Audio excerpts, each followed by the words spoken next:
બાળકો અત્યારે આપણે 3D આકારોની સમજ મેળવશું, જેમાં જુદા જુદા 3D આકારોમાંથી ત્રિકોણીય પ્રિઝમ વિશે આપણે શ્રુતિ સમજાવશે. સમજાવો તો બેટા. ફલક એટલે બાજુ, જેની આપણે આને 5 બાજુ છે, 1 2 3 4 ને આ 5. શિરોબિંદુ એટલે જ્યાં બે ખૂણા ભેગા થાય છે ત્યાં એક શિરોબિંદુ રચાય છે, તેમાં શિરોબિંદુ 6 આવેલા છે. અને ધાર 9 હોય છે, આપણે જ્યાં બે બાજુ ભેગી થાય છે ત્યાં ધાર બને છે. બરાબર. ત્રિકોણીય પ્રિઝમમાં ફલક 5 હોય છે, શિરોબિંદુ 6 હોય છે અને ધાર 9 હોય છે. તે કઈ રીતે હોય તે આપણે જોઈએ. તો જો આપણે અહીંયા કીધું છે ફલક. ફલક એટલે બાજુઓ. કેટલી બાજુઓ છે? તો કે 5 બાજુઓ. તો 5 બાજુઓ આપણે ગણીશું. તો કે આ એક બાજુ, આ બીજી બાજુ, આ ત્રીજી બાજુ, આ ચોથી બાજુ અને આ પાંચમી બાજુ. ટોટલ એની 5 બાજુઓ છે. ત્યાર પછી એની શિરોબિંદુ.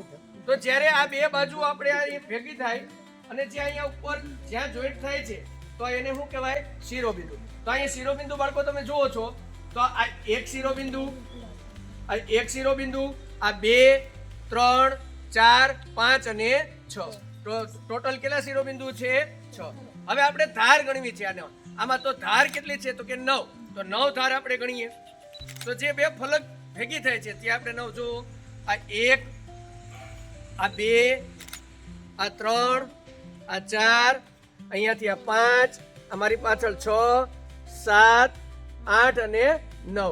ટોટલ કેટલી ધાર થાય છે? 9. તો આમાં ધાર દોરા ખેંચીશું તો આ જે આકાર છે એ કેવો બને છે? ત્રિકોણીય પ્રિઝમ. આપણે દોરી ખેંચીશું એટલે લંબઘન આકાર થઈ જશે. તો આ લંબઘન આકાર થઈ ગયો છોકરાઓ, બની જશે. તો આ જે આકાર બની ગયો એ કયો આકાર બની જાય છે? ત્રિકોણીય પિરામિડ આકાર બની જાય છે. આકાશમાં તમને ઉપર કાળું અને નીચે ગુલાબી એમનેમ દેખાય છે. હું કદાચ આગળ આંકું કે આમ પાછળ આંકું, એવું ને એવું રહેશે. રેડી? એટલે આ જે બાકસ છે એ કેવું છે? સમાંતર રેખાઓ. પણ હવે અહીં નીચે તમે જોજો, અહીંયા નીચે જુઓ તો આ નીચે જોજો, અહીંયા કેવું છે? અહીંયા તમે જુઓ, અહીં ઉપર કેવું છે?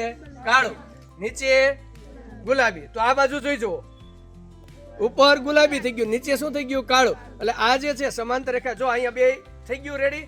હવે આગળ જાય તો કેવું નીકળે છે? ઉપર ગુલાબી થઈ જાય છે, નીચે કાળું. એટલે ફેરફાર થઈ જાય છે. ફેરફાર થઈ જાય છે ને, એટલે આ જો આ છેદતી રેખા થઈ. આ છે રેખા આમ વહી ગઈ અને આ રેખા આમ વહી ગઈ. થઈ ગઈ છેદતી રેખા.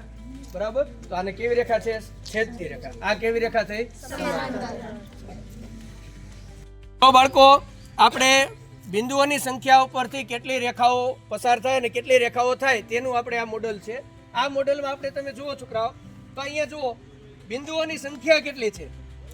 4. બરાબર? તો 4 બિંદુઓથી શું બને? ચોરસ. તો આ ચોરસમાં જુઓ 1 2 3 અને 4 બિંદુઓ છે. તો 1 2 3 અને 4 રેખાઓ થાય. હવે અહીંયાથી જુઓ, આ અહીંયા હું જોડું તો આ 5 અને આ 6. તો આ એના શું થઈ ગયા? વિકર્ણ. અહીંયાથી આપણે રબર પસાર કરશું. બરાબર? એટલે 6 7 8 9. બરાબર? એવી રીતે બધી સામેના સ્ક્રૂ જોડી દઈશું એટલે ટોટલ કેટલા થશે? 15. જેમ આપણે